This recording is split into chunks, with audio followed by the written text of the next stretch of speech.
From the CDC to Oregon and Washington, the messages coming out are similar. Wear a mask inside public spaces, even if you're already vaccinated against COVID-19. Now, for those who already have compromised immune systems, it's certainly a bit of comfort with that message, as they always have to be extra careful. Let's go to our Jenny Young live now with some personal pleas to continue to mask up. Jenny, what can you tell us?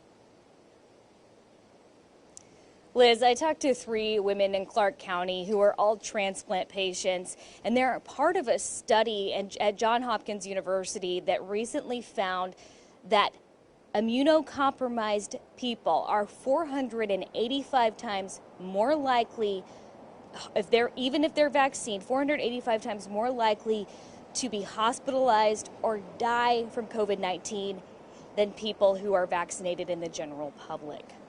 Hear people saying, no way, I won't wear masks. No, I won't get vaccinated. You can't make me. I'm fine. That kind of talk. It's that kind of talk that brings up a well of emotions for Jennifer Browning.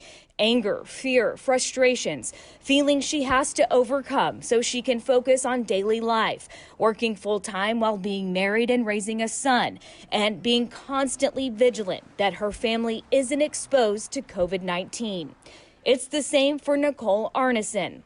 We don't have the best immune systems. And the same goes for Laura Ellsworth. One of the thoughts that I was having early on was like, hey, if I get COVID and survive, what are the odds that I survive with my kidney still working? So, hey, congratulations, you survived COVID. Here's dialysis. All 3 women are transplant patients, alive because of someone else's kidney.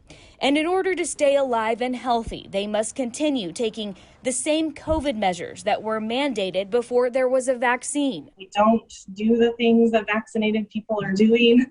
And because we've been told by our medical providers that we need to continue to live as if we're unvaccinated. Nicole, Jennifer, and Laura have all been vaccinated, but the vaccine isn't as effective for them. So one of the medications a lot of us are on is an anti-metabolite, which is what is preventing the antibody building from the vaccine. As we're all ready to get back to normal life, these 3 friends ask that you stop and consider others before yourself. I guess for me, what always rings true is the fact that whether you want to be or not, we're all a community, right?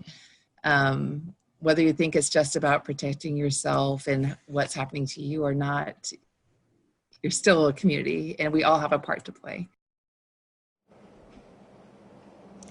All right, so the pandemic has been stressful for every one of us, but imagine many of them had to homeschool their children. Nicole had twin boys who were kindergartners. So on top of everything else, having to constantly make sure they do not get that virus. And we also found out, again, that study, they're all 3 a part of that. There are more people in Clark County and around our region a part of that. Reporting live tonight, Jenny Young, KOIN 6 News.